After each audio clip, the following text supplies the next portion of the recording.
Science knows no country because knowledge belongs to humanity and is the torch which illuminates the world.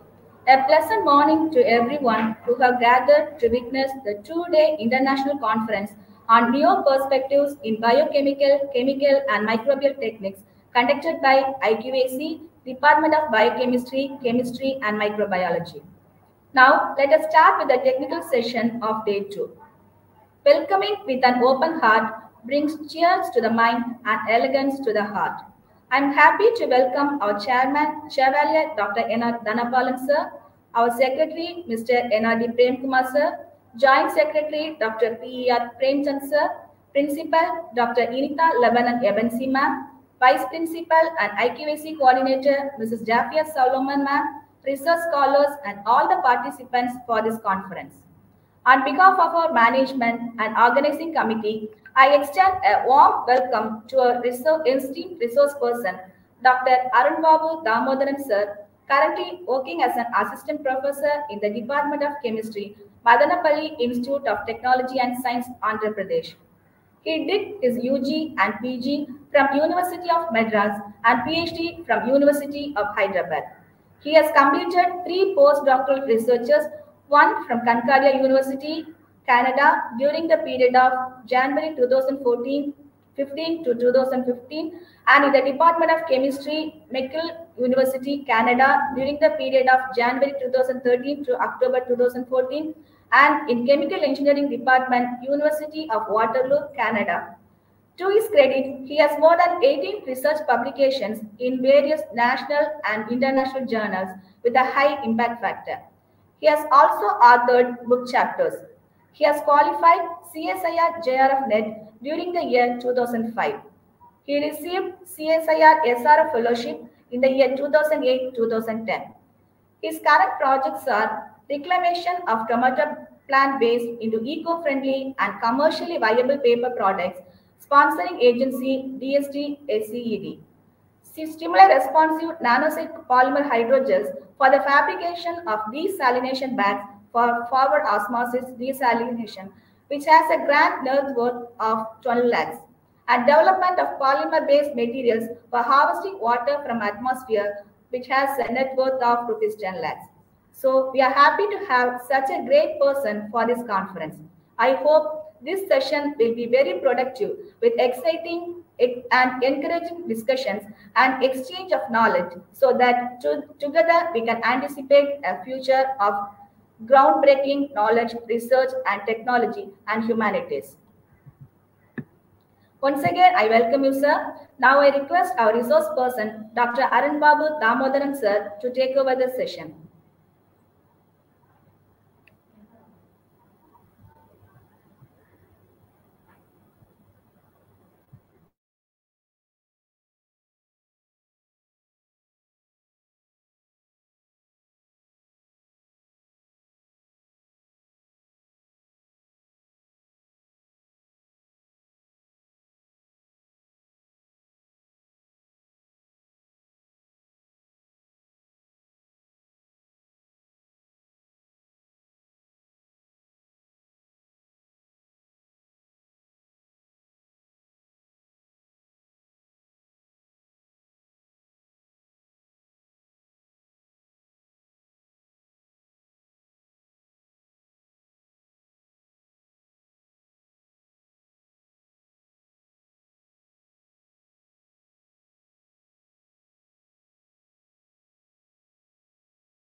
Sure, Napani.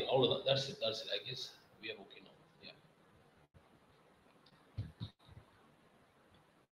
Yeah. Switch on the camera now. Okay. Yeah.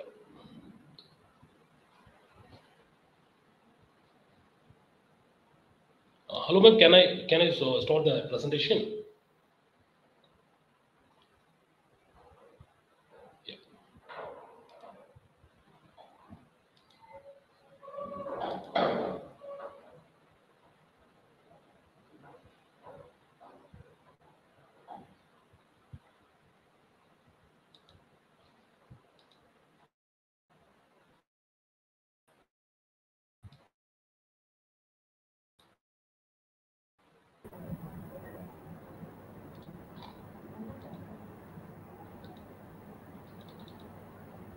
Sir, can you hear me?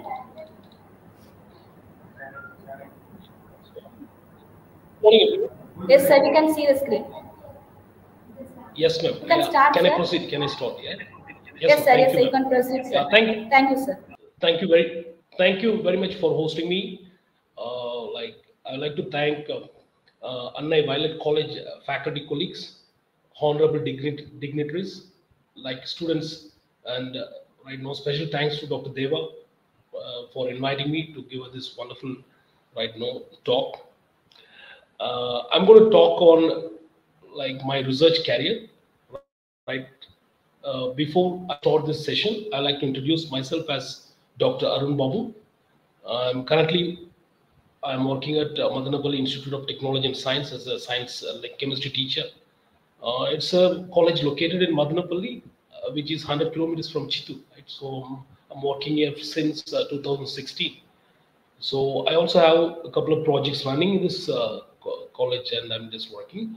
So my PhD is from University of Hyderabad, and after my PhD, I went to University of Waterloo and McGill, and also Concordia University that is missing here, right? And after the like my tenure like of almost 4.5 years, right, as a postdoc, I have joined in MITS, Madanapalli Institute of Technology and Science, in the year of 2016. I've been working in MITS since then. Yeah. So my specialization is polymers. So I worked on various aspects of polymer, right? So it can be polymer synthesis and fabrication into various devices like sensors, and also I worked on polymers that can be used as self-healable coatings, and also currently I'm working on desalination, right? So I focus on purifying water, right? So my title goes like this: polymeric materials that self-assemble, heal, and purify water. Maybe it's different from the title I've given, right? I'll just proceed to begin my talk.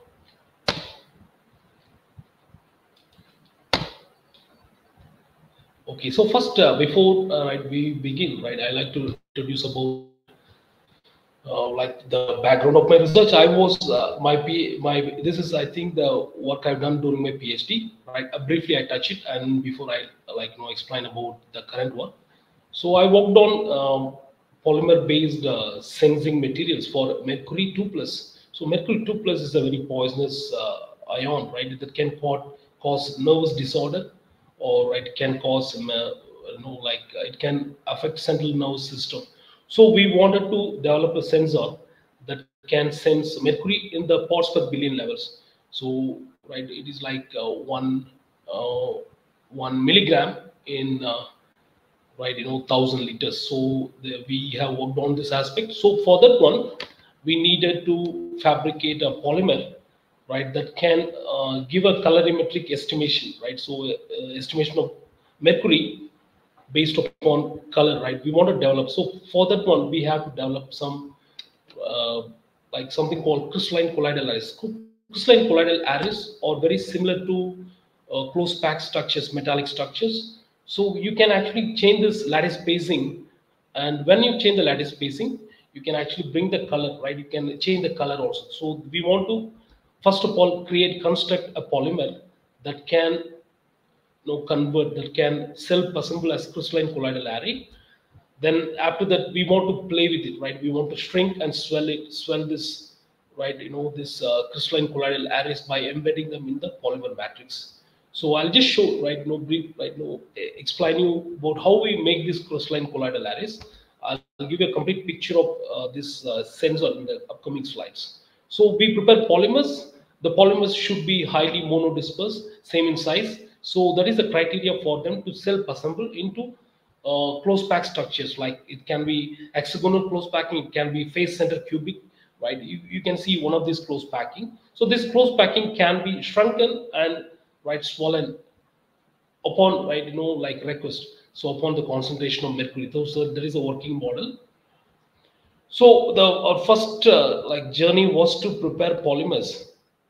To say, right, the driving force of self assembly is to prepare highly, right, like you have to prepare highly monodisperse and highly charged polymer particles. So we have prepared polymers using emulsion polymerization.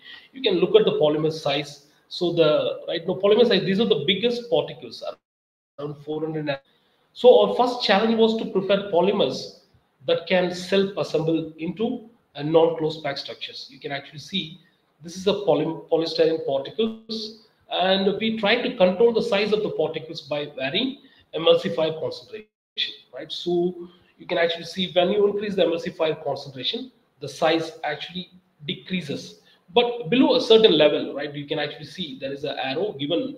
This arrow is called as critical micelle concentration. What is a critical micelle concentration? So this is the concentration, right, above which the micelles, right, tend to form, right? So below this level, below this arrow mark, you can assume there are few micelles or no micelles at all. So the polymerization, right, actually occurs inside the micelles, right? So above the micelles, you can actually see the particle sizes can be twisted, but it's not very, right, what is it called? It is not very sharp, right? The polymer size increase is not very sharp. So I'll show what is emulsion polymerization, right? So when you do emulsion polymerization, emulsion, when you mix oil and water, right? So there are two types of emulsion. One is oil in water, the other one is water in oil, right? So those who are working on nano also can familiarize with this concept, right? So at first you add emulsifier or surfactant, you create micelles, and then you add monomers, right? Monomers are mostly water insoluble. So you create micelles inside this water, right? So you can actually have these micelles. So the micelles are having monomer. So the monomer can enter into the micelle, and polymerization occur inside the micelles, right? You can actually see the polymerization takes place inside the micelle, right? Now you have monomer swollen micelle, and the, right, all this monomer can be converted into polymer. You can actually see this in the first stage. You have monomer swollen polymer, right, no micelle, which can be converted into monomer swollen polymer particle, and the polymer particle can increase in size, right, until all the monomers are converted into polymer, right? So you can prepare a polymer, right, and also you can have a conjugated, right, core shell particle. You can actually have, right, maybe water soluble monomer, and the water soluble monomer cannot enter into the micelles, so it can stay on the core of the polymer, right? So you are having, right, hydrophobic core and hydrophilic, right, no shell, right? So core shell particles, right, we have prepared. We didn't focus much on this core shell particles, right? So our aim was to prepare the polymers that can actually, right, form a self-assembled structure. So this is the monomers we have used. We used emulsion polymerization, right, to prepare polymers, right? You prepare polymers, then you purify the polymer, and after that you can see the polymers, right? You can see the polymers, right, of error. So this morphology is from a different monomer.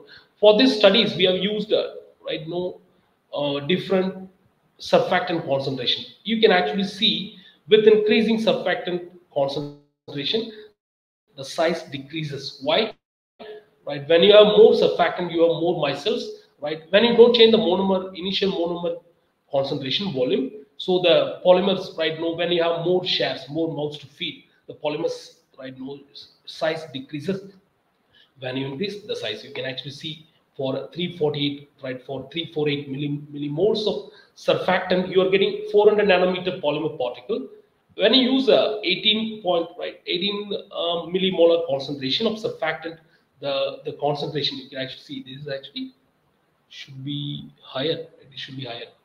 It is 0.693, and it should be, it may be a different number. It can be millimolar, right? Yeah. maybe I can show the table, you can understand. So here, right, when the concentration is very high, you can actually see the polymer growth below and after, right? CMC is very difficult, right? No, very like no, there is a huge change in that one. You can actually see when the surfactant concentration is like no less below this critical micellation concentration. So the surfactant concentration actually, right, no, directs polymer particles to increase in size. Whenever the surfactant concentration is very high, the polymer particles are smaller and smaller and smaller in size, right? So we can see this phenomena here, right? So when the MLC5 concentration increases, right, after critical micellation concentration, the polymer diameter, particle diameter is not increasing or decreasing, right, phenomenally. It decreases, but the decrease is not very phenomenal. If you can see below CMC, you play with the surfactant concentration, you can see a drastic change in polymer size, right? So from almost 450 nanometer, you are getting, right, 100 nanometer for almost in this range. You can actually see this is the range of, right, initiated emulsifier we are using, right? So we've also tested this one, right? Why don't we use a polymer, right, that is having both mono, right, water soluble and water insoluble monomers, right? We have done the studies here, right? We want to study how they react, how they behave in the polymerization mixture, right? So you take styrene and you write styrene is water insoluble, there is polystyrene sulfonate, right? Styrene sulfonate, sodium styrene sulfonate, which is water soluble. So we're having monomers, right? So the polymerization in the case of water insoluble styrene, it takes place inside the core of the micelle. In the case of water soluble polystyrene, right, styrene sulfonate, the sulfur, right, the polymerization can take on the, right, surface of the micelle, right? So that is the difference here, right? So you can actually see where we have varied concentration of styrene and polystyrene, right, styrene sulfonate, right, from 0 to 100, right? So we have 100 styrene, 0, so right, just to have a check, right? So we also done a polymerization, right, using 100% sodium styrene sulfonate. You can actually see, right, the reactivity ratio of these monomers are not equal, right? So we have done also the rate of polymer formation. You can actually see when you increase the water soluble, right, monomer, the polymerization, the rate decreases. You can actually see the blue line, right, is containing water soluble monomer, right? When you increase the right, water insoluble monomer, you can actually see the blue and green, right? So polymerization increases, red is more, right? So the emulsion polymerization actually favors the, right, no, concentration of styrene. When the concentration of styrene is more, the polymerization is very, right, no, the rate of the polymerization conversion is very high, right? So there are various factors. So we have polymerized. We want to measure the amount of water soluble and water insoluble monomer in a polymer chain. So we use NMR to find out the ratio of water soluble and water insoluble monomers. This is what we got, right? You can see, right, when you're having styrene 90%, 10% sodium styrene sulfonate, right? You can see this, right, reactivity ratio, right? There is a comprehensive diagram here. You can actually see when you plot monomer composition versus, right, like the polymer actually. So this is, we can actually call it as input and output, right? You can actually see styrene is actually, right, the concentration of styrene in the output is actually not exactly matching with input, right? You can actually see this one, right?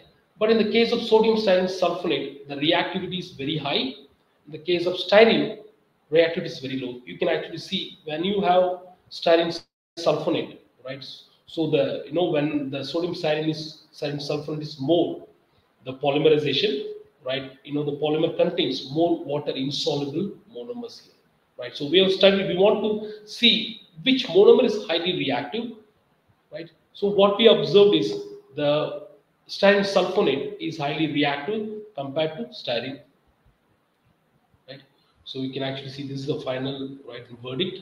So you can have this ratio of this one, right, R1 and R2, right? So these are all two plots which helps us to find out, which monomer is highly reactive, which is not.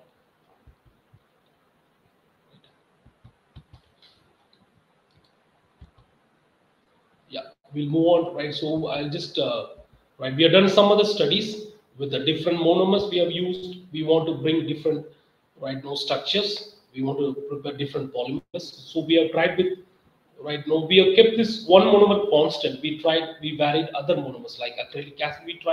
We have tried methacrylic acid, and we have tried hydroxyethyl methacrylate, and we have tried sodium sulfonate. We want to study their reactivity ratios.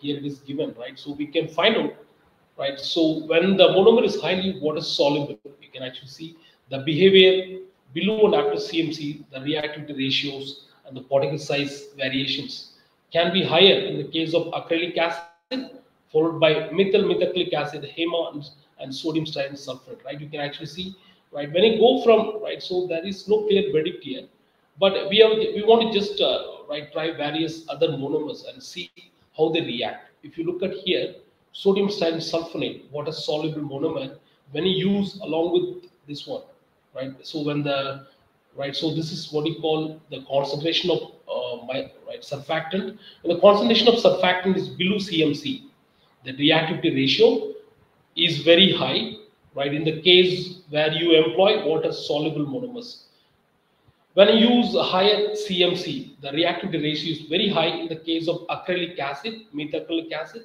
and HEMA, right? So all these three monomers, they behave very similarly. These three monomers are water insoluble. This monomer is water soluble, right? You actually see this one, the blue one is actually sodium styrene sulfonate, right? So after preparing these polymer particles, we embed them inside the polymer hydrogel matrix. So what do we do, right? So we are trying to develop a smart sensor for mercury sensing. So how do we do it, right? So we prepare polymers that show some color, right? We enter this polymer, we embed this polymer inside the polymer matrix. How do we do it? We can do, right, this particular reaction, right? I can actually show this one. So this is the right, this is how we prepare, right, sensors made, right? So we take this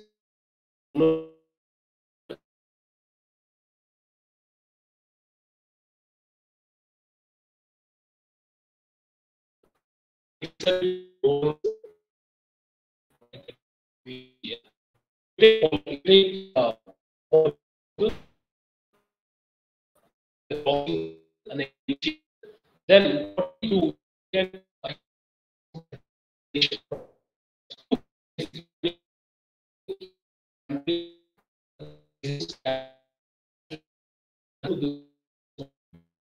right,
let's begin. I don't know where I left. So you prepare polymers, right? Polymer particles. They should be highly monodisperse. What is the meaning of highly monodisperse? The polymer size should be equal, right? It should be like indistinguishable, right? So when the polymer size is highly monodispersed, they can undergo, right, this kind of close pack structures. So you're basically having a close pack structures. So you prepare a polymer solution, right? So that is having, right, let's say it is having a red color, right? So like let's say very begin, it is having blue color. On dilution, when you dilute it, the color, right, can become, right, so like some other color dilution. So that's what you do here. So you're having a swollen hydrogel, right? So initially the reflectance of the swollen hydrogel is 640 nanometer, right? Then what happens? You are having an enzyme on top of the hydrogel, right? You take monodisperse particles, right? Put it inside the polymerization mixture, and you prepare hydrogels, right? I'll explain, right, maybe about hydrogels in a different slide. So hydrogels are basically three-dimensional polymer networks, right, that can prepare, right? So you have hydrogel when you are using water as a solvent, right? You're having hydrogels, and the hydrogels are three-dimensional networks which can contain water inside. You also have organogels. If you replace right, water with organic solvents, you're having organogels, right? I don't have a slide. I'm sorry about it.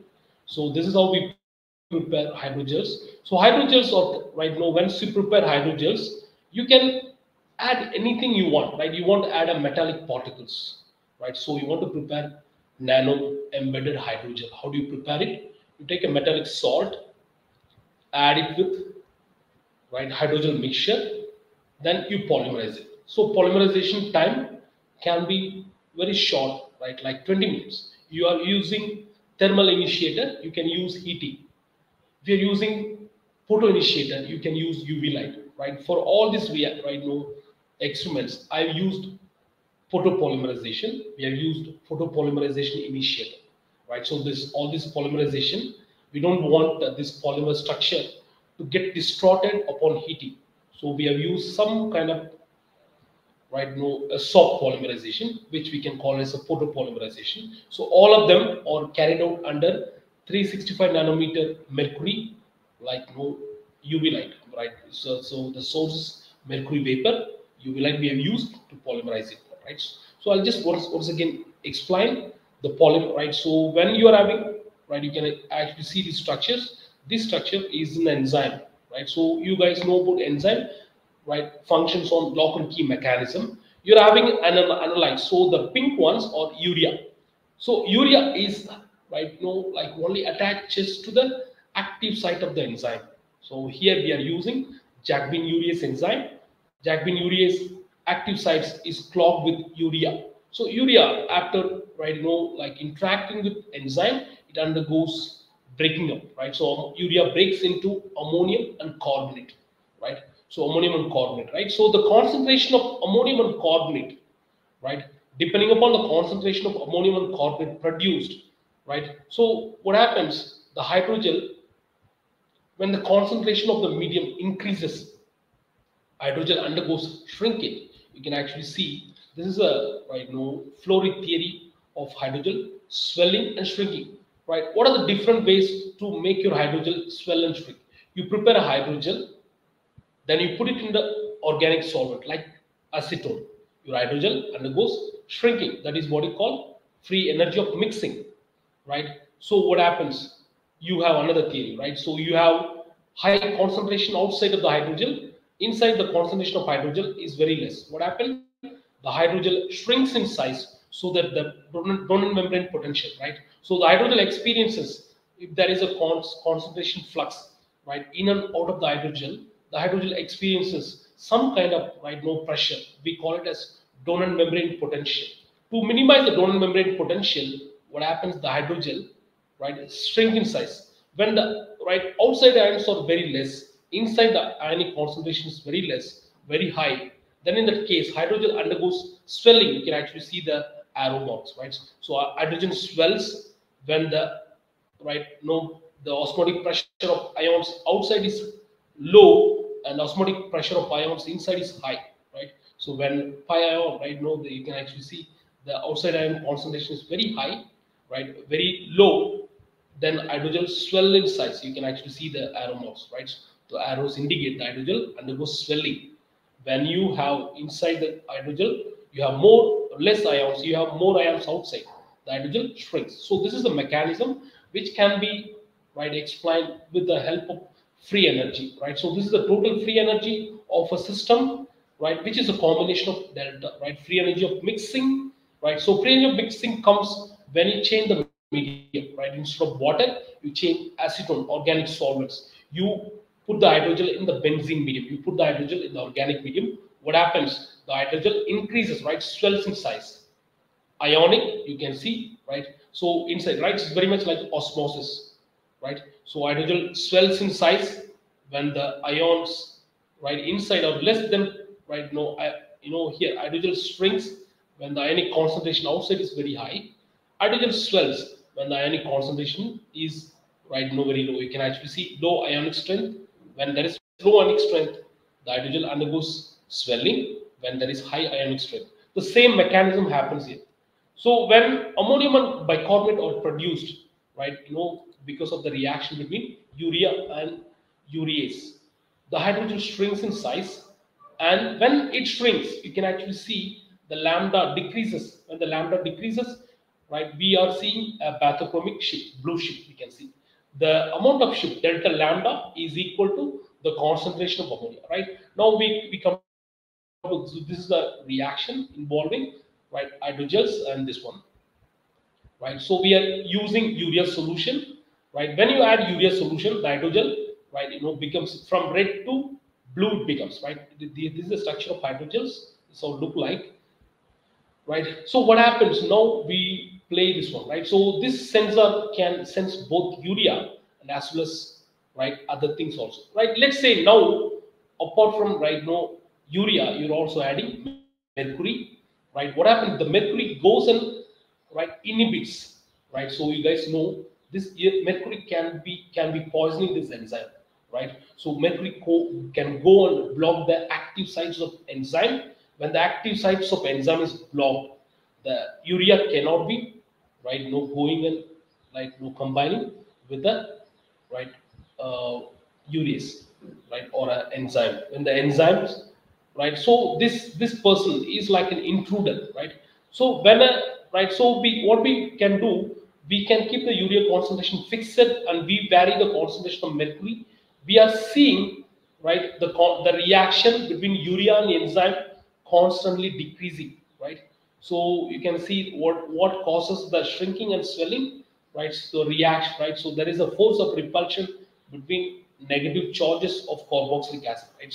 So when the hydrogen is shrunken, right, and there is a, right, what is it called? There is a force of repulsion between carboxylate ions, which forces the hydrogen to swell in size. So this is a mechanism. There are various mechanisms, right, that explains the swelling and shrinking of hydrogens, right?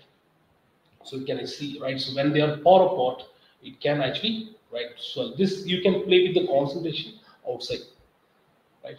So I'll just pictorially explain. You're having urea, right? Urea, right? When you're having urea, there is no inhibition. You're using 1 millimolar urea, right? So this is the shift we are seeing it, right? From 764 to 646, right? Almost, right, 120 nanometer, right?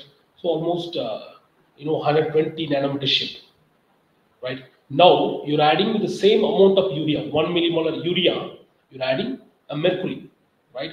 So mercury, when you add, what happens? The hydrogel cannot shrink and reach its maximum. Why? Because this mercury is preventing the reaction between urea and enzyme. Mercury is acting as an inhibitor. You can actually see, right? Mercury goes and clogs the active sites. It goes and closes the active sites, right? So we call it as inhibition, right? So mercury acts as an inhibitor, and urea is the substrate. We are using jagbin-urease as an enzyme. You start here. We are having urea. The hydrogel, right, no, can completely shrink. But if you are having mercury, the shrinkage is stopped. Why? Because the reaction is suppressed. The reaction is suppressed by the introduction of mercury. Right now, what we can do, we can just keep the urea concentration. We can increase the mercury concentration. When you increase the mercury concentration, you can actually see we are using 50 millimolar urea, right? 50 millimolar mercury, right? So, and 25, I think this is urea. This is urea. When you using, right, no, 50 millimolar urea, this is the shift you can actually see. The shrinkage is very high from 614 to 456 nanometer. We are using 25 millimeter urea, right? So the amount of, right, ammonium and bicarbonate produces very less, right? If the shrinkage stops here, right?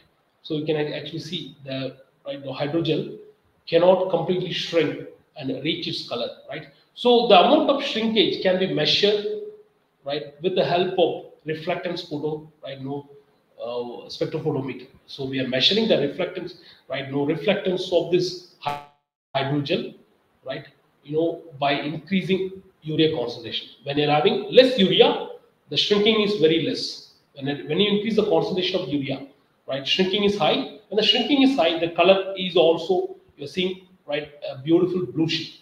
So this is the plot of, right, no, blue shift against urea concentration. You can see with increasing urea concentration, the blue shift increases. Now we add urea, right, mercury there. You're adding 1 millimolar urea, right? So this is actual shrinkage. Now, along with 1 millimolar urea, when you're adding 1 parts per billion mercury, you can see the shrinkage, right, is stopped here, right? It cannot reach the complete shrinkage. Why? Because the urea reaction is suppressed, inhibited by mercury, right? So we are actually measuring the amount of inhibition, right, by constantly adding mercury. When you add 2 ppb mercury, the inhibition is even more stronger, right? So the amount of decrease in wavelength shift is equal to the amount of, right, no, suppression, or, right, amount of, the inhibition percentage with, right, mercury and, right, jacbin-urease. You can actually see when you increase more and more mercury, right, the hydrogel, right, is now prevented from shrinking further, right? So these numbers we can use it,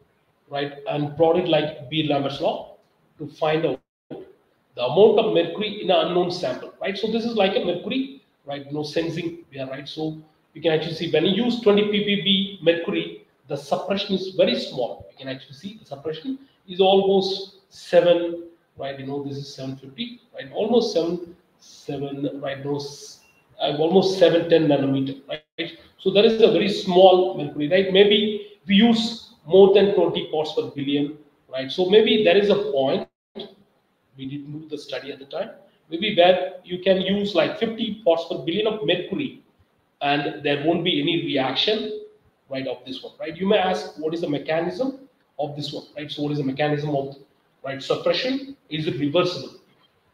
Yeah, is it reversible or not, right? So we can actually find out. This is the plot of mercury concentration versus redshift, right? So we can use it like a Beer-Lambert's law, and we can use it, right, develop this calibration graph, and we can find out any unknown mercury solution, right? So this is the work we have done in this one. We have also studied other parameters, right? I'll stop this particular topic and I'll, right, show you the work I've done during my postdoc, right? So I have like 8 minutes time. So I'll just cover this, right, very, right, unique, research project I worked on during my tenure with Concordia University in Montreal, right, Canada. I was there with Dr. John O. We have worked on, like, self-healing polymers, right? Let's imagine you're having a plastic, right, that undergoes a crack, right? Immediately it can self-heal and the crack can disappear, right? So that is what we call a self-healing polymers, right? So self-healing actually minimizes, right, the damage actually. So we can actually see this is, right. So these are different types of self-healing, right? Capsule based and vascular based and the intrinsic self-healing, right? So this is a different self-healing actually series, right? You cut this tube, right? You attach it again. See, again, it's, right, as strong as the virgin polymer, right? So this is self-healing, right? So we have used right? No self-healing, right? Chemistry with the help of Diels-Alder, right? Self-healing, mechanism. We have used Diels-Alder reaction. So Diels-Alder reaction takes place between, right? You can actually see so diene and a ene molecule, right? So you're having, so here, right? So Diels-Alder chemistry goes like this. You have an ene and diene, right? These undergoes by simple heating, right? You can form a ring actually. So our reaction is very similar to this one, right? So we have taken furon based polymer, we have taken malic anhydride based polymers, we have heated the polymer, right? So you form an adduct, right? So again, when you increase the temperature, right, beyond 90, so it forms again, the structure breaks down, right? It goes back to the parent molecules, right? So this is the mechanism. For this one, we have used, right, two different approaches. One is homopolymer, right, cross-linker approach, right? So you're having, right, a ene and a diene polymer, right? So you prepare these polymers right, separately, and you can couple them, both of them, right, by heating. Or you can also prepare a block copolymer containing both these monomers, diene and ene, in the same polymer chain, right?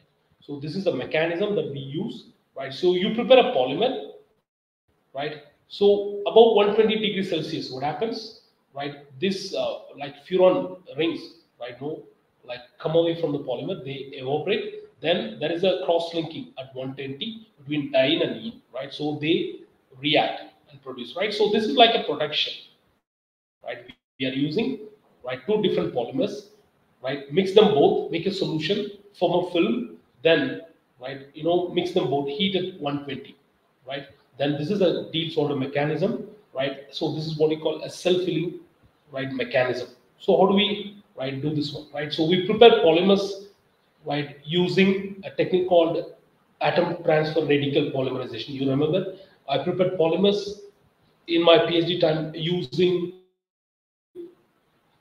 emulsion polymerization, a classical method. This one is a very advanced method, right? So what is the beauty of it, right? You can control the polymer, right, molecular weight the way you want, right? So we call it as a living radical polymerization or an atom transfer radical polymerization, ATRP. So you can prepare polymers, right, containing monomers of your disk, right? Like we call it as a tailor-made polymers, right? You want a polymer with just 100 monomers. You want a polymer with 50 monomers. You want a polymer with 30 monomers, right? You can do that with the help of this polymerization. We are using copper-based, right? Initiator and catalyst, right? PMDETA is a catalyst, right? So we are using, right? So this is, right, all this is the mixture of, the ATRP mixture, we call it as, right? So we are using, right, benzyl bromide, right? So we are using that one, right? You can see, right? So this particular one, I forgot the name of it. So this is a initiator of the reaction. So this is a catalyst, and this is also, right, this is the one which actually, right, copper salt is the one which is actually making this polymerization possible, right? So we have done, right, polymerization. We have calculated, right, using GPC. This is a GPC based polymerization. So actually we can see we are using ATRP, right? As we can see, with increasing time, the polymerization, right, molecular weight of the polymer increases, right? So for this, most of this polymerization, we wanted this polymers to be containing just, right, around 30 monomers, 30 or 30, or right, less than 50 monomers, right? So you can see degree of polymerization in this case is 37, right? So this is the NMR structure of the polymer, right? Each of these peaks are the right, it noted. We are using, right, a technique called, I try to recall that one, right? So we use N group analysis, right, if I'm correct, to determine the degree of polymerization. We want to find out how much of monomers are there in the polymer backbone. We are using NMR to find out, to do the same, right? So we find out the ratio of this peaks G and, right, the other peaks. We can take any other peaks to find out how many monomers actually are there in the polymer chain, right? So we can find out degree of polymerization, right?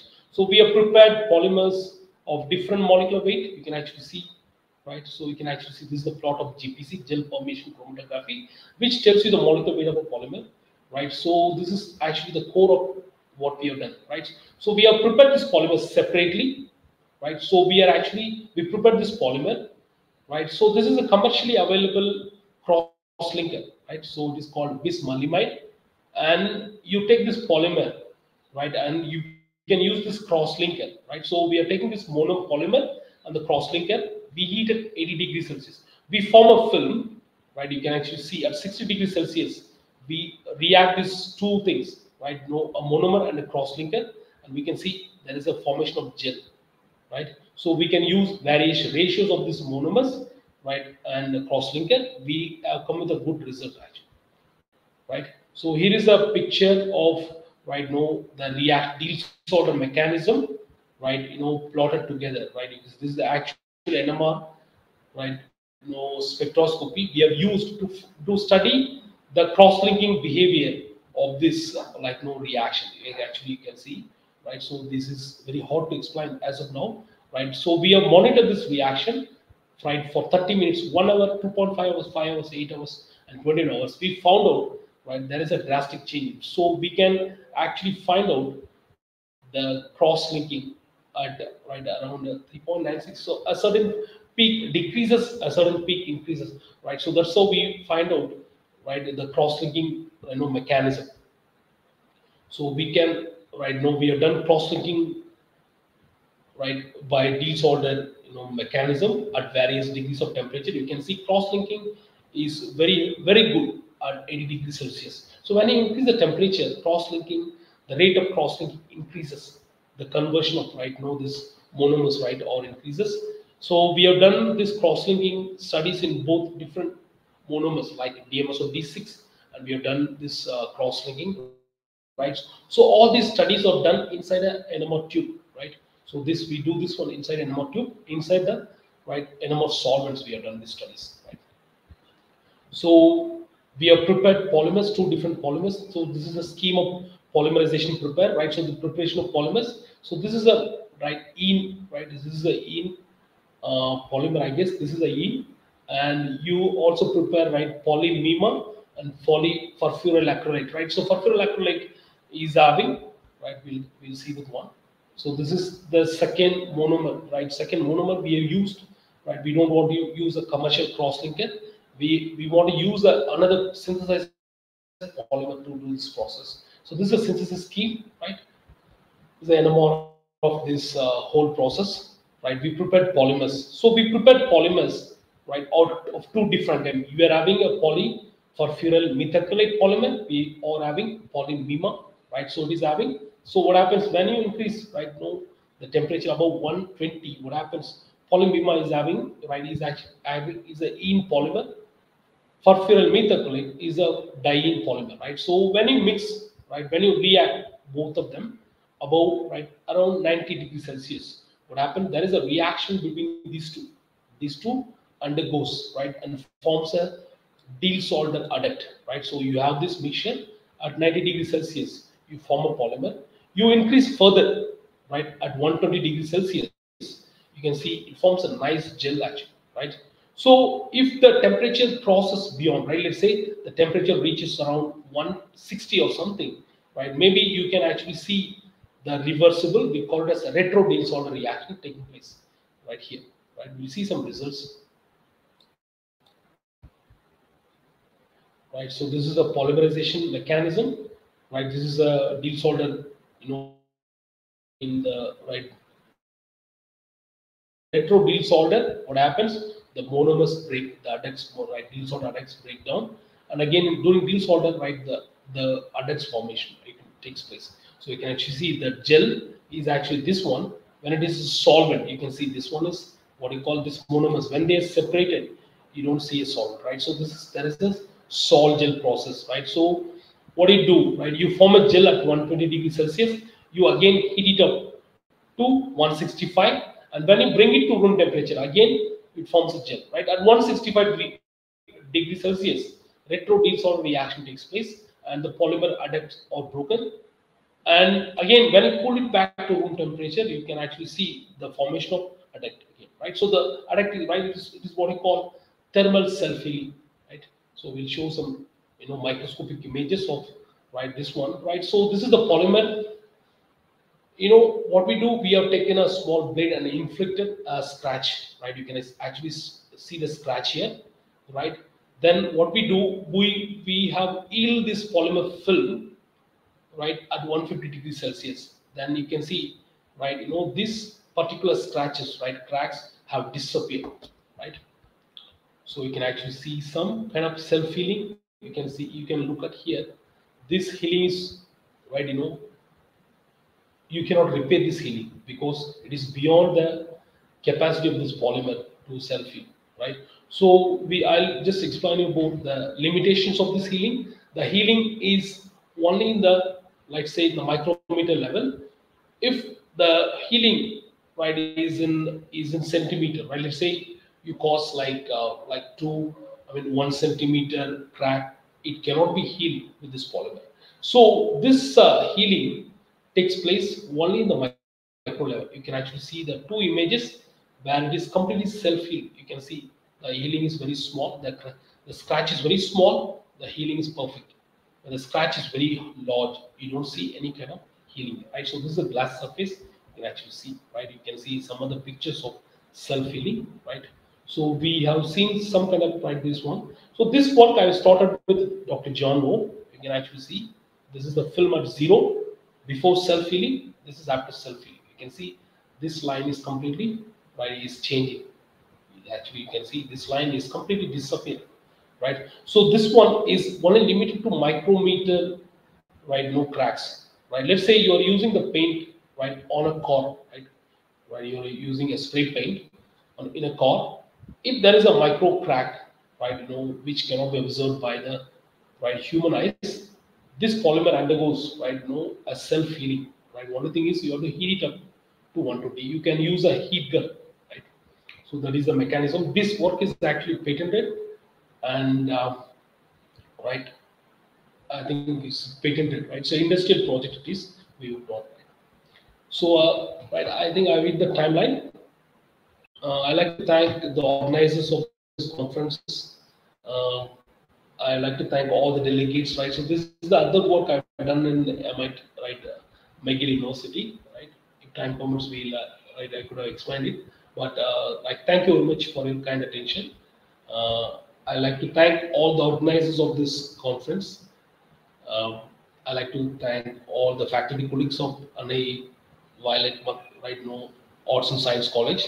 I thank the management of the college for giving me the opportunity. And I'd like to thank MIT's management for giving me the opportunity to present. Right. So thank you so much for listening my talk. If you have any questions, I'll be happy to answer. Right, I'm done with the talk. Thank you so much.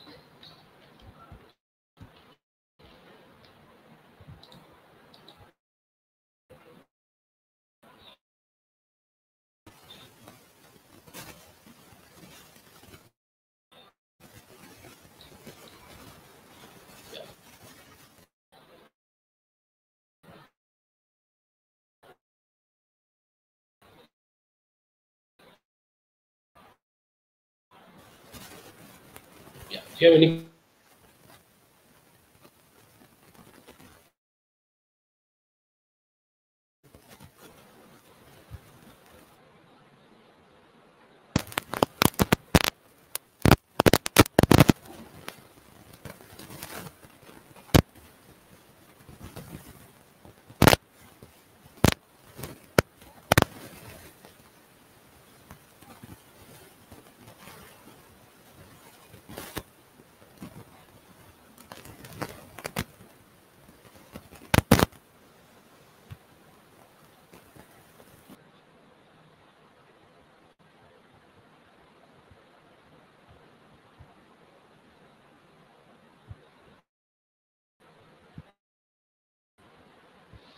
Yeah.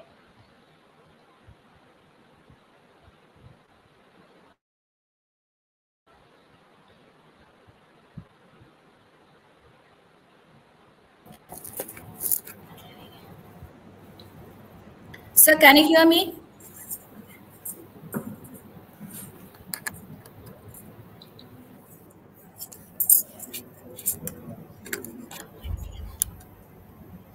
Sir, can you hear me?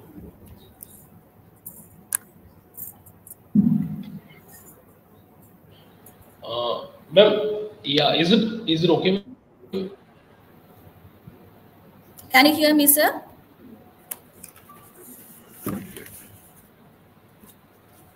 Ma'am, I can see you, ma'am. Right, I can see you. Okay, sir. We got a few questions. The presentation I can also hear you. was very informative, sir. And we have got a few questions from the participants. The first question is, in crystal and colloidal array, how can you calculate the voids presented?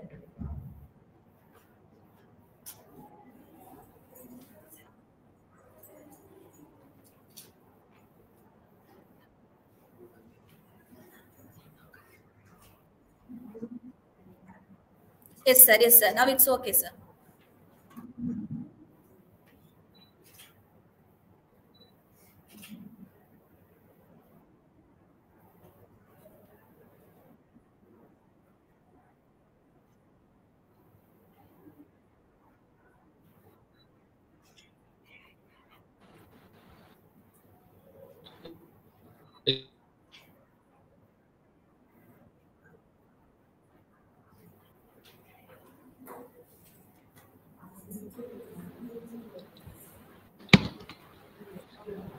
Okay, ma'am, yeah, go, like, tell me, ma'am, what?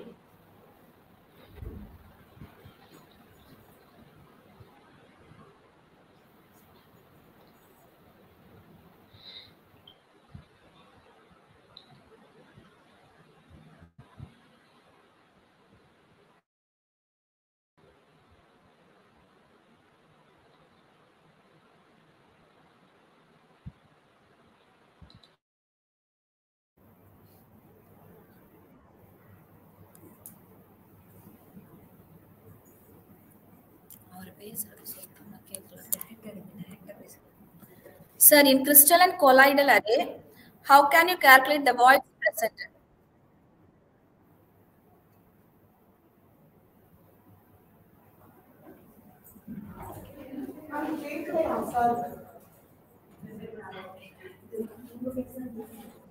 Sir, I repeat the question. Shall I repeat, sir? Ma'am, can you repeat the question, ma'am? How can I calculate? Yes, sir. Yes, sir. Yes, sir. Yes, sir. Please. In crystal and colloidal array, how can you calculate the voids presented?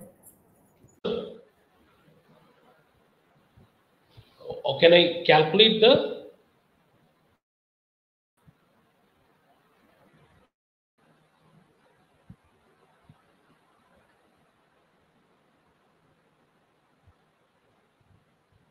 Right, ma'am, can you repeat the question? Actually, I don't get it. Already, the crystalline colloidal array. What should, I mean, which one? Like you want me to calculate? No, you want me to tell them about calculate?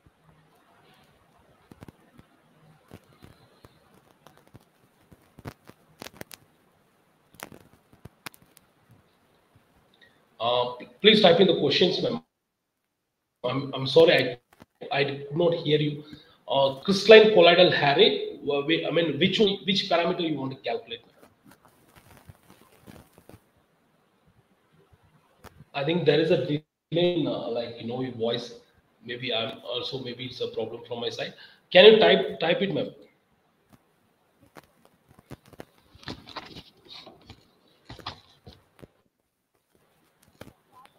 Yeah.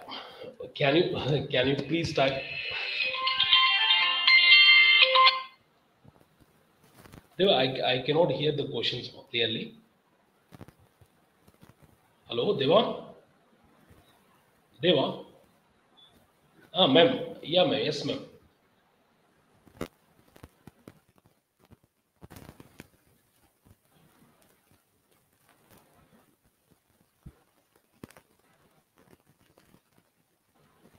Yes, ma'am. Yes, ma'am.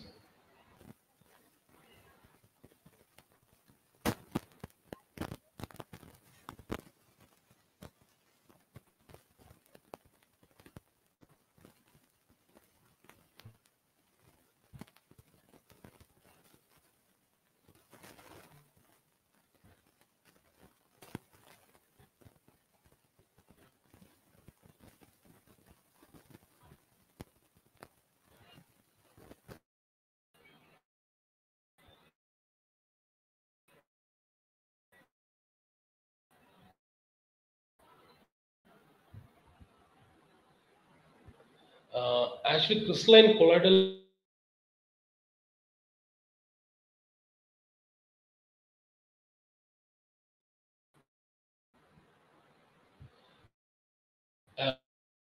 ma'am, is it audible?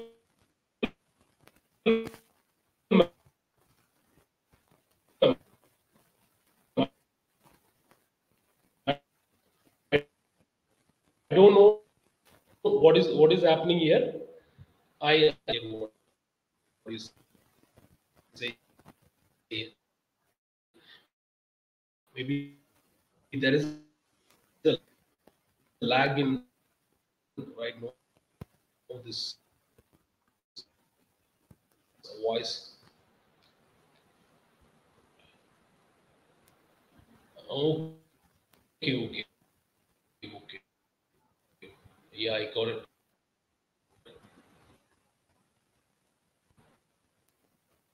I got it actually. Okay, there. Okay, yeah. Hope I know all of you can know listen to it. Right. Crystalline colloidal arrows.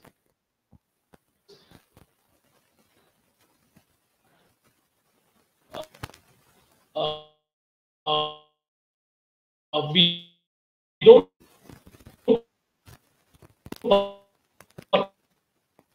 particularly right in right. We are not particularly interested in the uh, uh, like reflectance spectrophotometer. It is possible for us to measure the size, right? To measure the lattice or something. It is possible with the help of technologies available, right? So hope I don't know, right? There is some problem here. I'm just sitting in the backside of the college, so maybe that is the reason why you cannot hear me. Yeah. So hope I answered your question. Um, so our perspective was to prepare the hydrogel and sensor, right? Hologram, right? Just to measure the right, sensors capacity to to sense mercury and as well as quantitatively measure mercury. Not we didn't go to the yeah. Ma'am, is there any other question? Right, I'm inviting right now my friends and colleagues, anyone interested in doing a research or a short project, right? Kindly collaborate with us. We have a wonderful lab here. Right, so right, I have two projects.